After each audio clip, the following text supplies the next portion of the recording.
School and কলেজের 2020 ও 21 সালের শিক্ষার্থীবৃন্দ অর্থনীতি ক্লাসে সবাই একাদশ শ্রেণীর অর্থনীতি ক্লাসে সবাইকে আসসালামু আলাইকুম এবং শুভেচ্ছা ও অভিনন্দন। আশা করি সবাই ভালো আছো। আজকে তোমাদেরকে আমি অর্থনীতি কী কী বিষয় পড়াবো, মান বন্টন এবং অর্থনীতি পেপার সেই বিষয়ে বলবো। তোমরা এসএসসিতে পড়ে এসছো 100 নম্বরের অর্থনীতি, কিন্তু এইচএসসিতে তোমাদের 200 নম্বরের অর্থনীতির প্রথম পত্র ও দ্বিতীয় পত্র। পাঠ্য বইয়ের নাম হচ্ছে রঞ্জিত কুমার নাথ, অর্থনীতির প্রথম পত্র এবং অর্থনীতির দ্বিতীয় পত্র। প্রথম পত্র এবং দ্বিতীয় পত্র উভয়ের পাঠ্য বই একাদশ শ্রেণীতে পড়ানো হবে। এখন দুটো বই একসাথে পড়ানো হবে। শনিবার এবং মঙ্গলবার অনলাইন ক্লাস হবে।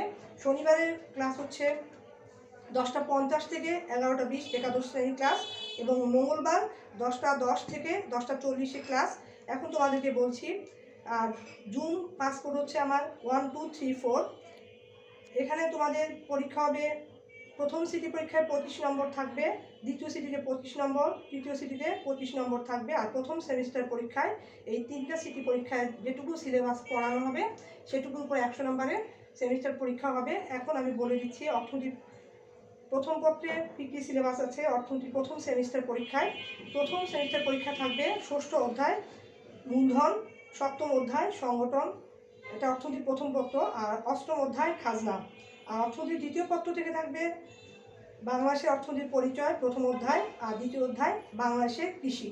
এই 5টা অধ্যায়ের উপর তোমাদের পরীক্ষা হবে। প্রথম সিটি, দ্বিতীয় সিটি, থার্ড সিটি 25 নাম্বার করে থাকবে, সময় থাকবে 1 ঘন্টা। আর সিটি পরীক্ষা হওয়ার পরে তখন প্রথম সেমিস্টার পরীক্ষা হবে, সেখানে 100 নম্বরের পরীক্ষা হবে। এর মধ্যে 30 নাম্বার থাকবে বহু নির্বাচনী, আর সময় থাকবে 30 মিনিট। আর 70 নাম্বার থাকবে সৃজনশীল প্রশ্ন, ওখানে সময় থাকবে 2 ঘন্টা 30 মিনিট। প্রশ্ন থাকবে 11টি, আনসার করতে হবে 7টি প্রশ্নের উত্তর দিতে হবে তোমাদেরকে। এবার আজকে আমি তোমাদেরকে অর্থনীতি প্রথম পত্রের মূলধন চ্যাপ্টার পড়াবো। 6ষ্ঠ অধ্যায় পড়াবো অর্থনীতি প্রথম পত্রে মূলধন, ইংলিশে বলা হয় ক্যাপিটাল। আমরা সবাই জানি মূলধন কাকে বলে। মূলধন বলতে সাধারণ অর্থে টাকা পয়সা বা ব্যবসায় নিয়োজিত অর্থকে বোঝায়, কিন্তু অর্থনীতিতে মূলধন বলতে শুধুমাত্র টাকা পয়সা বা ব্যবসায় নিয়োজিত অর্থকে বোঝায় না। অর্থনীতিতে মূলধন বলতে মানুষের শ্রমের দ্বারা যে জিনিসটি উৎপাদিত হয়ে পুনরায় অধিকতর উৎপাদনে কাজে ব্যবহৃত হয় তাকে মূলধন বলে। যেমন কৃষকদের যে বীজ ধান বা পরবর্তী বছরে অধিকতর উৎপাদনের জন্য সংরক্ষণ করে রাখে, ওটাকে বলা হয়, ওই বীজটা হচ্ছে মূলধন।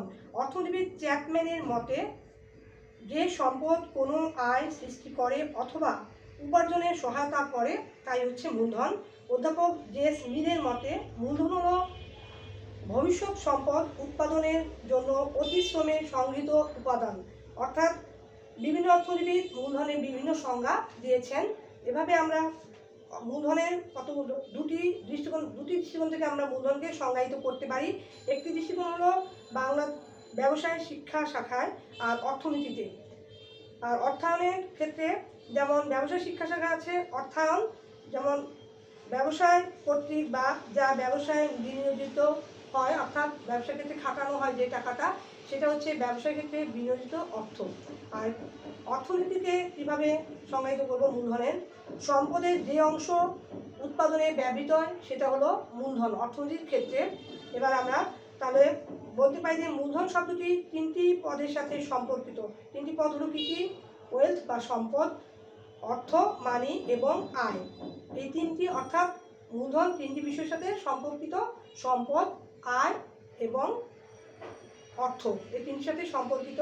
তাহলে আমরা এই 3টার উপর ভিত্তি করে বলতে পারি যে মূলধনের 3টি রূপের উল্লেখ করতে পারি। একটা হলো বস্তুগত মূলধন, আরেকটা হচ্ছে রূপগত মূলধন এবং অর্থকরী মূলধন। এই 3 ধরনের মূলধনের কথা আমরা বলতে পারি। যেমন ব্যবসায় বিনিয়োজিত অর্থ এবং ঋণ মূলধন যথা বন্ড ও শেয়ার প্রভৃতি মূলধনের আওতাভুক্ত।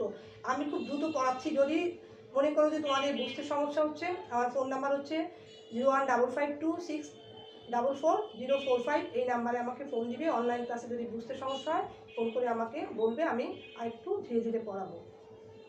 এবার আসো মূলধনের বৈশিষ্ট্য বা ক্যারেক্টারিস্টিক্স অফ ক্যাপিটাল বা মূলধনের বৈশিষ্ট্য। মূলধন মানুষ কর্তৃক উৎপাদিত একমাত্র উপাদান। উপাদানের অন্যতম গুরুত্বপূর্ণ উপাদান হচ্ছে মূল। অর্থাৎ উৎপাদনের উপকরণ আমরা জানি চারটি: ভূমি, শ্রম, মূলধন ও সংগঠন। মূলধন হচ্ছে উৎপাদনের তৃতীয় উপাদান। মূলধনের কতগুলো বৈশিষ্ট্য আছে? 1 নম্বর বৈশিষ্ট্য, উৎপাদনের উৎপাদিত উপাদান। মূলধন উৎপাদনশীল, মূলধন অধিক শ্রমের ফল, সঞ্চয়ের ফল, উৎপাদন খরচ বিদ্যমান, ক্ষণস্থায়ী, তারপর ভবিষ্যৎ আয়ের পথ মূলধন, সমজাতীয় নয়, গতিশীল, নিষ্ক্রিয় উপাদান। এখন উৎপাদনের উৎপাদিত উপাদান কেন বলা হয়েছে? মূলধন উৎপাদনের কোনো মৌলিক উপাদান এবং প্রকৃতির দান নয়, মানুষের শ্রম এবং প্রাকৃতিক সম্পদের সমন্বয় বা যুক্ত প্রচেষ্টার ফলে মূলধনের সৃষ্টি, যা মানুষ অধিকতর উৎপাদন কাজে নিয়োগ করে। যেমন একজন কৃষক ধান উৎপাদন করার সব ধান সে বিক্রয় করে না বা জীবন ধারণের জন্য ব্যয় করে না, কিছু ধান বীজ হিসেবে ভবিষ্যতের জন্য রেখে দেয়। ওই সঞ্চিত যে বীজটা, ওটাই হচ্ছে তার মূলধন। তার অধিকতর উৎপাদন পাওয়ার জন্য সে সঞ্চয় করে রেখেছে বীজ ধান। মূলধন উৎপাদনশীল, মূলধন উৎপাদনের অন্যতম উপাদান অপেক্ষা অধিক উৎপাদনশীল।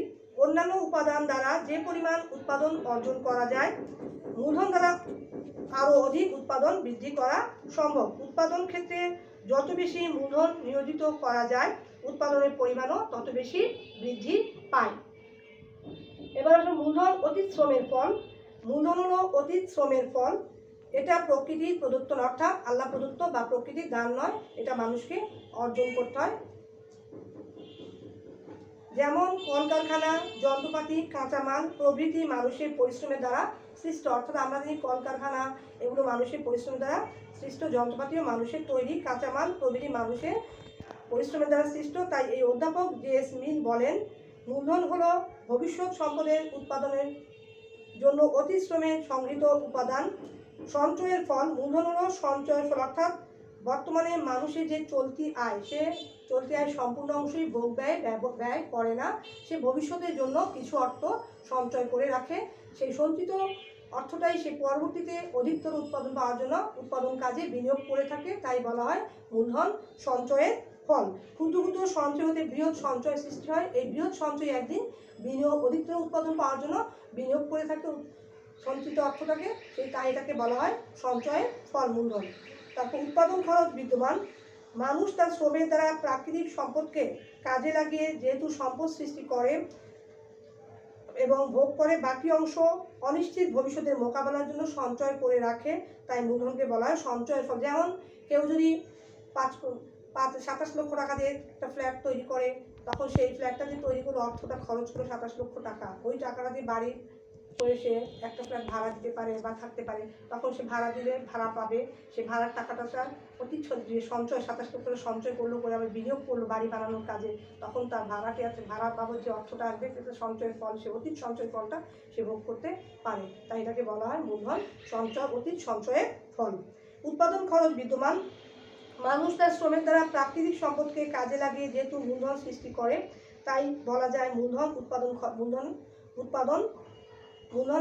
খরচ বিদ্যমান। অর্থাৎ এই যে একটু আগে একটা উদাহরণ দিলাম, বাড়ি বানানো বা ফ্ল্যাট বানানোর কথা, এখানে যে 27 লক্ষ টাকা ব্যয় করে একটা ফ্ল্যাট তৈরি করলো একজন ব্যক্তি, সেটা তার উৎপাদন খরচ এখানে বিদ্যমান আছে। তাই বলা হয় মূলধন হচ্ছে মূলধনের মধ্যে উৎপাদন খরচ বিদ্যমান বা অস্তিত্ব দেখা যায়। মানুষই মূলধন সৃষ্টি করে। এটি প্রাকৃতিক বা প্রকৃতির অপ্রকৃত দান নয় বা অকৃপণ দান নয়, মানুষ তার নিজের পরিশ্রমের দ্বারাই মূলধন সৃষ্টি করে। ক্ষণস্থায়ী, মূলধন ক্ষণস্থায়ী নয়, মূলধন চিরস্থায়ী নয়, এটি একটি ক্ষণস্থায়ী উপাদান।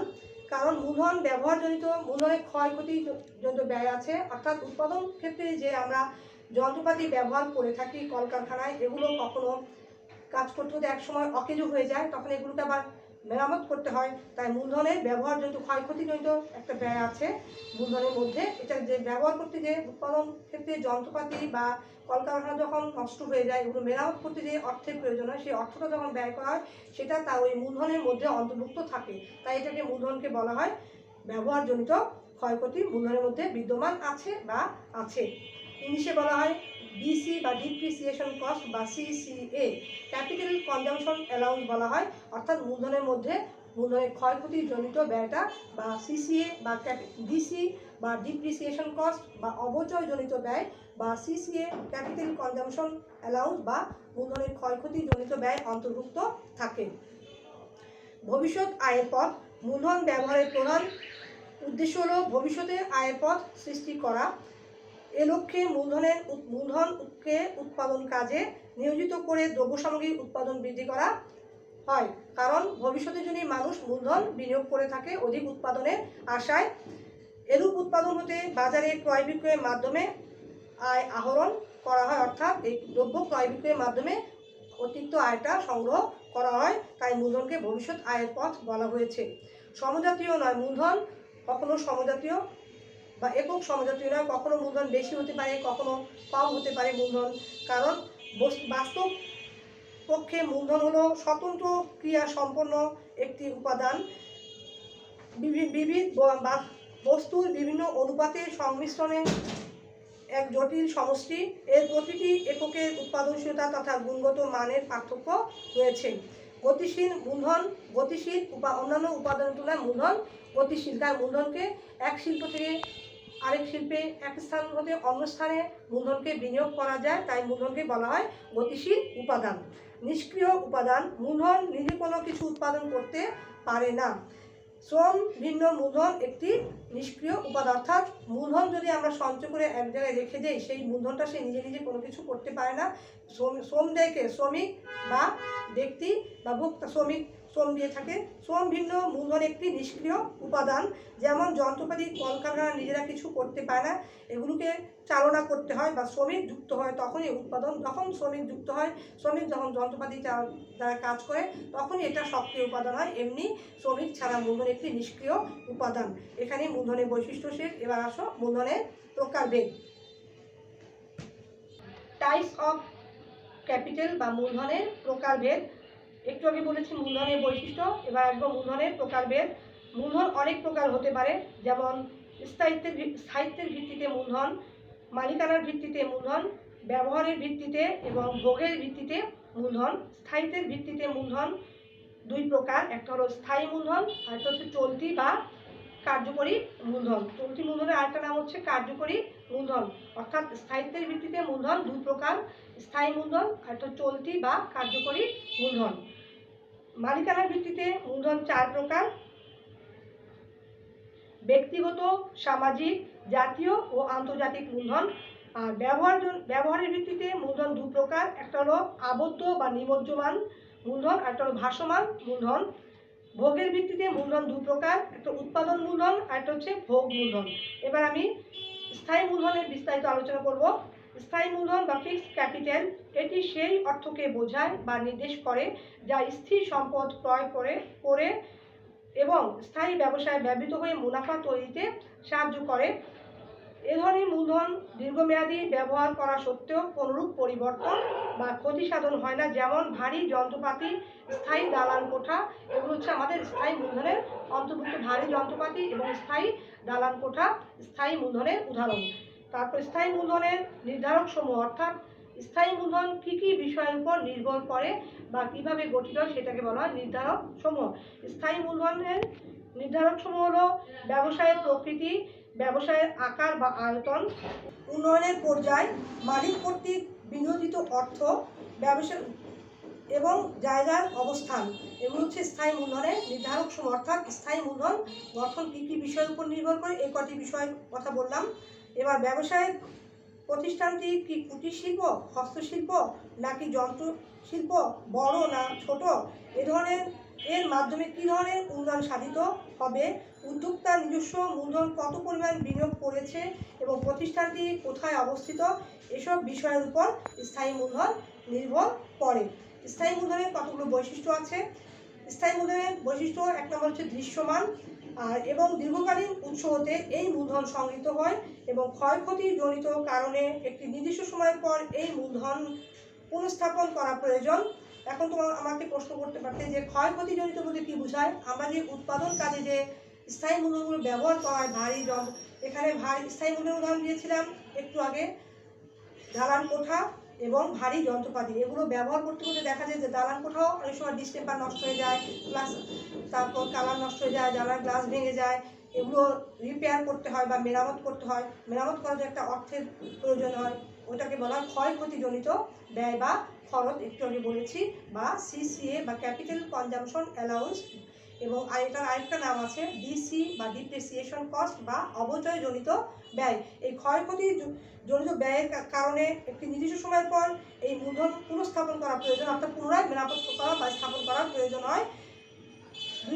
3 নম্বর বৈশিষ্ট্য বা 4 নম্বর, বারবার ব্যবহার করার ফলে এগুলো বারবার ব্যবহার করা যায়, যেহেতু স্থায়ী সম্পদ, অর্থাৎ স্থায়ী সম্পদগুলো পুনরায় মেরামত করে বা আবার ব্যবহার করা যায়, বারবার ব্যবহার করা যায়। উৎপাদন গুরুত্ব পূর্বেই এবং এর প্রয়োজন হয়। স্থায়ী সম্পত্তিও এই মূলধন হিসেবে বিবেচিত হয়। প্রতিষ্ঠানের আকার আয়তনের উপর এ ধরনের মূলধন বৃদ্ধি নির্ভর করে, অর্থাৎ প্রতিষ্ঠানের আকার যদি বড় হয় বা বৃদ্ধি করা যায় ভবিষ্যতে, তাহলে স্থায়ী মূলধনের পরিমাণও বৃদ্ধি করা সম্ভব। অর্থাৎ এই আকার আয়তনের উপর, প্রতিষ্ঠানের আকার এবং আয়তনের উপর স্থায়ী মূলধনের বৃদ্ধি নির্ভর করছে। এরূপ মূলধনের জন্য অধিক অর্থ ব্যয় করতে হয়, অর্থাৎ স্থায়ী মূলধনের জন্য অধিক অর্থ আমাদেরকে ব্যয় করতে হয়। যেমন উৎপাদন প্লান্ট, শিল্প ভবন, কারখানা, ঘর, দালান কোঠা, যন্ত্রপাতি, কলকবজা, ভারী যন্ত্রপাতি, যানবাহন, উন্নত সড়ক ও রেলপথ, বিমানবন্দর, মংলা ও পায়রা সমুদ্র বন্দর প্রভৃতি, গভীর সমুদ্র বন্দর, সমুদ্রগামী জাহাজ, পদ্মা ব্রিজ, বঙ্গবন্ধু সেতু প্রভৃতি আমাদের স্থায়ী মূলধনের অন্তর্ভুক্ত। এগুলো মেরামত করতে অধিক অর্থের প্রয়োজন হয়েছে। এই উদাহরণটা দিলাম। এবার চলতি বা কার্যকরী বা পরিবর্তনশীল মূলধনের বৈশিষ্ট্য। চলতি মূলধন কাকে বলে? চলতি মূলধন 3টা নাম আছে। একটা হলো চলতি বা কার্যকরী বা পরিবর্তনশীল মূলধন। চলতি মূলধন বলতে মোট মূলধনের সেই অংশকে বোঝায় যা কোনো চূড়ান্ত পণ্য দ্রব্য উৎপাদনে সরাসরি একবার মাত্র ব্যবহৃত হয়। অর্থাৎ চলতি মূলধন বলতে মোট মূলধনের সেই অংশকে বোঝায় যা চূড়ান্ত পণ্য দ্রব্য উৎপাদনে একবার মাত্র ব্যবহার করা হয়, যেমন কাঁচামাল, এবং উক্ত দ্রব্য বাজারে বিক্রির জন্য যে অর্থ ব্যয় করা হয় তাকে নির্দেশ করে। যেমন এখানে চূড়ান্ত দ্রব্য বলতে এখানে দ্রব্য প্রাথমিক দ্রব্য আছে, মাধ্যমিক দ্রব্য আছে, চূড়ান্ত দ্রব্য। যেমন প্রাথমিক দ্রব্য হচ্ছে আমাদের, যেমন আমরা পাউরুটি, রুটি এগুলো যে খাই, এটা হচ্ছে আমাদের চূড়ান্ত দ্রব্য। আর প্রাথমিক দ্রব্য হচ্ছে গম। গম হচ্ছে প্রাথমিক দ্রব্য। গম থেকে আটা বা ময়দা তৈরি হয়, এটা হচ্ছে আমাদের মাধ্যমিক দ্রব্য। আর চূড়ান্ত দ্রব্য হচ্ছে রুটি বা পাউরুটি বলতে পারি চূড়ান্ত দ্রব্য। অর্থাৎ চলতি মূলধনের বলতে সেইটাকে আমরা বুঝবো মোট মূলধনের যেই অংশ কোনো চূড়ান্ত দ্রব্য বা পণ্য উৎপাদনে সরাসরি মাত্র একবার ব্যবহার করা হয় তাকে বলা হয় চলতি মূলধন। যেমন কাঁচামাল, যেমন আটার কাঁচামাল, যেমন রুটি বা ময়দা বা কেকের কাঁচামাল হচ্ছে এখানে আমাদের আটা বা ময়দা, এগুলো হচ্ছে কাঁচামাল। চিনি কাঁচামাল। কাঁচামাল মাত্র একবার ব্যবহার করে যে সম্পদটা, সেটাকে বলা হয় চলতি মূলধন। এবং উক্ত দ্রব্য বাজারে বিক্রির জন্য যে অর্থ ব্যয় করা হয় তাকেও নির্দেশ করে চলতি মূলধন বলতে। এবার পরিবর্তনশীল মূলধনের নির্ধারক সমূহ, অর্থাৎ চলতি বা কার্যকরী বা পরিবর্তনশীল মূলধন 3টা একই কথা। পরীক্ষায় যদি দেখো পরিবর্তনশীল মূলধনের নির্ধারক সমূহ কী কী সৃজনশীল প্রশ্নে বা যদি দেখতে পাও, তাহলে বুঝবে চলতি মূলধনকে এখানে পরিবর্তনশীল মূলধন বা কার্যকরী মূলধন বলা হচ্ছে। স্থায়ী মূলধন এবং কতগুলো বিষয়ের উপর নির্ভরশীল ছিল, তেমনি চলতি মূলধনের কতগুলো নির্ধারক আছে। সেগুলো হচ্ছে ব্যবসায়ের আকার, উন্নয়নের পর্যায় বা স্তর, সময় এবং উৎপাদন প্রক্রিয়ার জটিলতা, বাজারের শর্ত, মজুদ ও প্রাপ্তির হার অর্থাৎ ক্রয় ও বিক্রয়ের শর্ত, ঋতুগত ভোগ, ঋতুগত উৎপাদন বা উৎপন্ন, বার্ষিক লেনদেনের পরিমাণ, মুনাফার স্তর, প্রবৃদ্ধি এবং সম্প্রসারণের মাত্রা, উৎপাদন চক্র, ব্যবসায়ের সাধারণ প্রকৃতি, ব্যবসায়ের চক্র এবং ব্যবসায়ের নীতিমালা। এগুলো হচ্ছে চলতি বা কার্যকরী বা পরিবর্তনশীল মূলধনের নির্ধারক। অর্থাৎ এইসব বিষয় যেগুলো বললাম এগুলোর উপর চলতি বা কার্যকরী বা পরিবর্তনশীল মূলধন নির্ভরশীল। এবার ব্যবসায় প্রতিষ্ঠানের আকার ছোট বড় হতে পারে। উন্নত মানের, মাধ্যম মানের বা নিম্নমানের পণ্যদ্রব্য উৎপাদনের প্রয়োজন থাকতে পারে। স্বল্প বা দীর্ঘ সময়ব্যাপী উৎপাদন হতে পারে। কী পরিমাণ পণ্য মজুদ রাখা হবে, প্রাপ্তির হার কী পরিমাণ, পণ্যটি কি পূর্ণ প্রতিযোগিতামূলক বাজার নাকি একচেটিয়া বাজারে ক্রয় বিক্রয় হবে, এটি কি শীতকালীন নাকি গ্রীষ্মকালীন বা বসন্তকালীন, মুনাফা কি স্বাভাবিক না অস্বাভাবিক না অতিরিক্ত হবে, মানুষের কল্যাণের জন্য ব্যবসায় নাকি মুনাফা লাভের জন্য ব্যবসা, ইত্যাদি অনেক উপাদান দ্বারা পরিবর্তনশীল মূলধন প্রভাবিত হয়ে থাকে। এখানে বলেছি যে স্বাভাবিক বা অস্বাভাবিক বা একচেটিয়া বা পূর্ণ প্রতিযোগিতামূলক। এখানে একচেটিয়া বলতে বোঝায় যেখানে একজন মাত্র বিক্রেতা থাকে এবং অনেক ক্রেতা থাকে এবং নিকট পরিবর্তন কোনো দ্রব্য থাকে না, তাকে বলে একচেটিয়া কারবারে। পূর্ণ প্রতিযোগিতা বলা হয় যে বাজারে অসংখ্য ক্রেতা ও বিক্রেতা একটি নির্দিষ্ট দামে পণ্যটি ক্রয় বিক্রয় করে থাকে এবং দ্রব্যগুলো সমজাতীয় থাকে, তাকে বলা হয় পূর্ণ প্রতিযোগিতা। আর শীতকালীন বা বসন্তকালীন বা গ্রীষ্মকালীন, এটা তো সবাই বুঝো। শীতকালীন যেমন শীতকালীন পোশাক বলতে আমরা যেমন শীতের পোশাক বস্ত্র যে আমরা পরি, এটা হলো শীতকালীন। আর গ্রীষ্মকালীন যেমন সুতিকা বস্ত্র, এটা হলো গ্রীষ্মকালীন পোশাকের উদাহরণ। বসন্তকালীন কিছু আছে। এইসব ক্রয় দ্রব্যগুলো কি পরিমাণে প্রাপ্তির হার কী হবে বা কতটুকু উৎপাদন করা হবে, কাদের জন্য করা হবে, লাভের আশায় না ভোক্তাদের উপকারের জন্য, এগুলো হলো চলতি বা পরিবর্তনশীল বা কার্যকরী মূলধনের নির্ধারকের উদাহরণ। এবার আসো পরবর্তী পর্যায়ে বলছি। সুতরাং চলতি মূলধনের কতগুলো বৈশিষ্ট্য আছে, সেই বৈশিষ্ট্যগুলো কি আমরা দেখি। এটি ক্ষণস্থায়ী তবে স্থায়ী মূলধনকে সচল রাখে। অর্থাৎ এই চলতি মূলধনটা প্রথম বৈশিষ্ট্যটা ক্ষণস্থায়ী তবে এটা স্থায়ী মূলধনকে সচল রাখে, সচল অর্থাৎ চলমান রাখে। দৈনন্দিন কর্মকাণ্ড পরিচালনায় এই মূলধন ব্যয়িত হয়, অর্থাৎ দৈনন্দিন যে কার্যকলাপ সেগুলো পরিচালনা করার জন্য এই চলতি মূলধনটা ব্যয় হয়ে থাকে বা ব্যয়িত হয়। এটি একবার ব্যবহার করলেই তার রূপ পরিবর্তন হয়ে যায়, অর্থাৎ এটি একবারে বেশি ব্যবহার করা যায় না, একবার ব্যবহার করলেই রূপটা পরিবর্তন হয়ে যায়।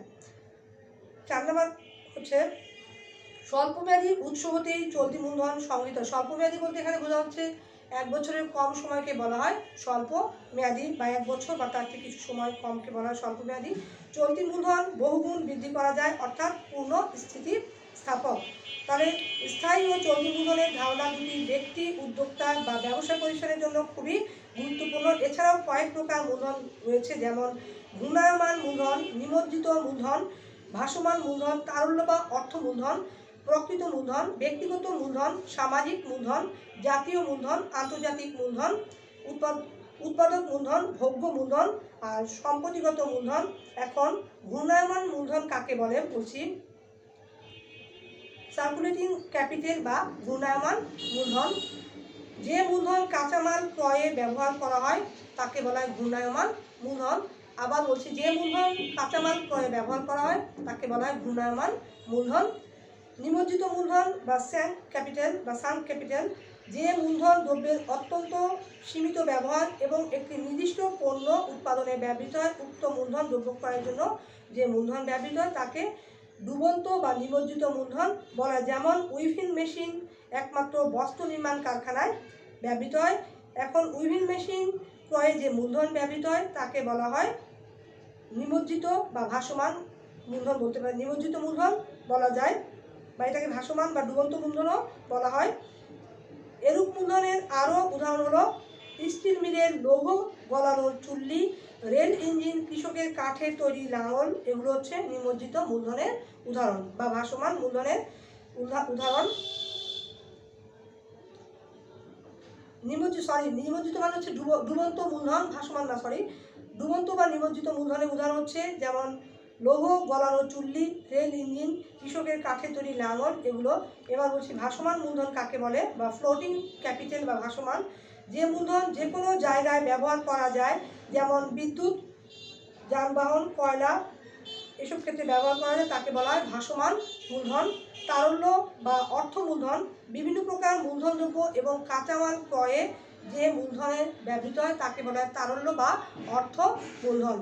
প্রকৃত মূলধন বা রিয়েল ক্যাপিটাল, মেশিনারি, ফ্যাক্টরি, ভবন নির্মাণ, আংশিক চূড়ান্ত দ্রব্য, কাঁচামাল, যানবাহন প্রভৃতি ক্রয়ে যে মূলধন ব্যবহার করা হয় তাকে বলা হয় প্রকৃত মূলধন। ব্যক্তিগত মূলধন, যেসব মূলধন ব্যক্তি বিশেষের মালিকানায় থাকে এবং সে তা হতে আয় করে তাকে ব্যক্তিগত মূলধন বলা হয়। যেমন ব্যক্তিগত ভূমি, ভবন, যানবাহন, কলকারখানা থাকে অনেক ব্যক্তি মালিকানায়, তবে ব্যক্তি বা ব্যক্তিগত প্রতিষ্ঠানের সুনামও ব্যক্তিগত মূলধন হিসেবে স্বীকৃত। সামাজিক মূলধন, সমাজের সকল শ্রেণীর জনগণের মালিকানায় যে মূলধন থাকে মূলধন বলে। যেমন সড়ক, উদ্যান, হাসপাতাল, এগুলো সামাজিক মূলধনের উদাহরণ। জাতীয় মূলধন, দেশের সকল জনগণের সামগ্রিক বা যৌথ মূলধনের সমষ্টি হচ্ছে জাতীয় মূলধন। যেমন দেশপ্রেম, কঠোর পরিশ্রমের। জাতীয় মূলধন বা ন্যাশনাল ক্যাপিটাল, দেশের সকল জনগণের সামগ্রিক বা যৌথ মূলধনের সমষ্টি। জাতীয় মূলধন যেমন দেশপ্রেম, কঠোর পরিশ্রমের মনোভাব, বাংলাদেশ রেলওয়ে, কাপ্তাই জলবিদ্যুৎ উৎপাদন কেন্দ্র, বাংলাদেশ শিপিং কর্পোরেশন, রাষ্ট্রীয় মালিকানা ব্যাংক, বীমা প্রতিষ্ঠান, এগুলো জাতীয় মূলধনের অন্তর্ভুক্ত। বা আবার বিমানবন্দর, পোস্ট অফিস, বিমা, চট্টগ্রাম ও মংলা বন্দর প্রভৃতি জাতীয় মূলধনের অন্তর্ভুক্ত। আন্তর্জাতিক মূলধন বা ইন্টারন্যাশনাল ক্যাপিটাল, পৃথিবীর সকল স্বাধীন সার্বভৌম দেশ যেসব মূলধনের যুক্ত মালিক তাকে আন্তর্জাতিক মূলধন বলে। যেমন বিশ্ব ব্যাংক, আন্তর্জাতিক মুদ্রা তহবিল, এগুলো হলো আন্তর্জাতিক মূলধনের উদাহরণ। উৎপাদক মূলধন বা প্রডিউসার্স ক্যাপিটাল, এরূপ মূলধন উৎপাদন কাজে প্রত্যক্ষভাবে ব্যবহৃত হয়, যেমন কারখানার ভবন, যন্ত্রপাতি এবং কাঁচামাল প্রভৃতি। ভোগ্য মূলধন, যেমন ভোগ্যদ্রব্য উৎপাদনে যেসব, যেমন উৎপাদনে চলাকালে শ্রমিকদের ভরণ পোষণ, জীবনযাত্রার ব্যয়, এগুলো জন্য যে অর্থ ব্যয় করা হয় তাকে বলা হয় ভোগ্য মূলধন। যেমন শ্রমিকদের বাসস্থান, খাদ্য, বস্ত্র ইত্যাদির জন্য যে অর্থ ব্যয় করা হয় সেটাই হচ্ছে ভোগ্য মূলধনের আওতাভুক্ত। সাম্প্রতিক মূলধন, সাম্প্রতিক মূলধন বলতে এরূপ সব দ্রব্যের সমন্বয়ে গঠিত আর্থিক মূল্য আছে যা থেকে উপযোগ বা তৃপ্তি এবং আয় প্রবাহ আশা করা হয় এবং ব্যক্তি ও সমাজ উপকৃত হয়, তাকে বলা হয় সাম্প্রতিক মূলধন বা সম্পত্তিগত মূলধন সম্পত্তিগত মূলধন। সম্পত্তিগত মূলধন এরূপ সব দ্রব্যের সমন্বয়ে গঠিত যা আর্থিক মূল্য আছে, যা থেকে উপযোগ ও আয় প্রবাহ আশা করা হয় এবং ব্যক্তি ও সমাজ উপকৃত হয়, তাকে সম্পত্তিগত মূলধন বলা হয়। অধ্যাপক মার্শাল উৎপাদকের মূলধনকে বাণিজ্য মূলধন বা ভোক্তার মূলধনকে ভোগ্য মূলধন বলে আখ্যায়িত করেছেন অধ্যাপক মার্শাল। তবে এই দুটি ধারণার মধ্যে কোনো গুণগত পার্থক্য নেই।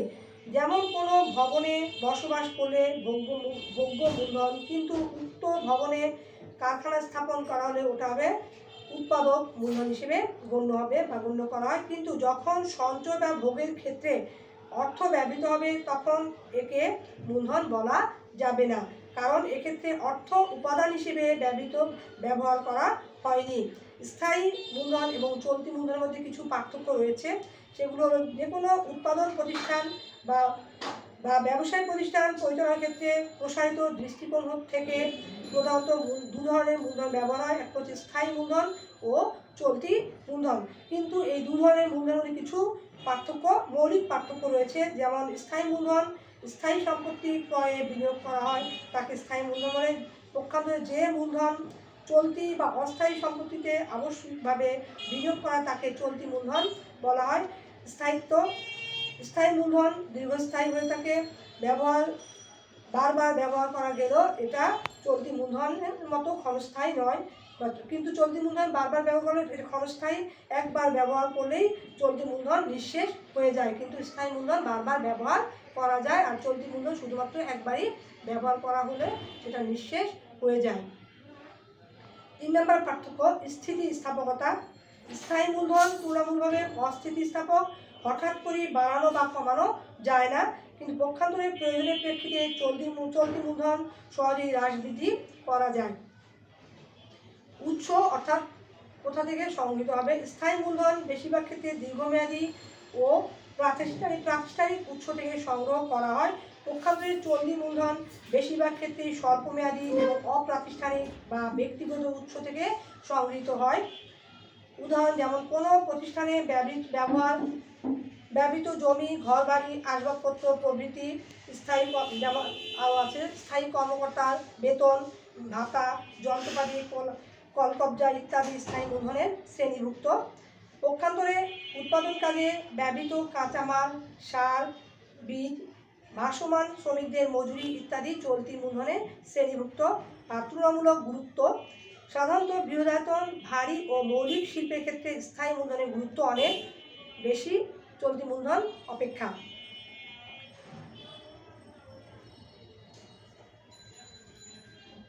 স্থায়ী মূলধনের গুরুত্ব ভারী মৌলিক শিল্পের ক্ষেত্রে বেশি হলেও ব্যবসায় বাণিজ্য সংক্রান্ত প্রতিষ্ঠান এবং ক্ষুদ্র ও কুটির শিল্পের সচল রাখার ক্ষেত্রে চলতি মূলধন গুরুত্ব বেশি। অর্থাৎ স্থায়ী মূলধনের চেয়ে চলতি মূলধনের গুরুত্ব হলো কুটির শিল্প, ব্যবসা বাণিজ্য বা সংক্রান্ত প্রতিষ্ঠান ক্ষুদ্র কুটির শিল্প সচল রাখার ক্ষেত্রে চলতি মূলধনের গুরুত্ব বেশি। আর কিন্তু ভারী ও বৃহত্তম শিল্প উৎপাদনের ক্ষেত্রে বা সচল রাখার ক্ষেত্রে স্থায়ী মূলধনের গুরুত্ব বেশি। চলতি ও স্থায়ী মূলধনের পার্থক্য এটুকুই আজকে থাক, যেহেতু প্রথম ক্লাস এখানেই শেষ। সমাপ্তি ঘোষণা করছি। Thanks all.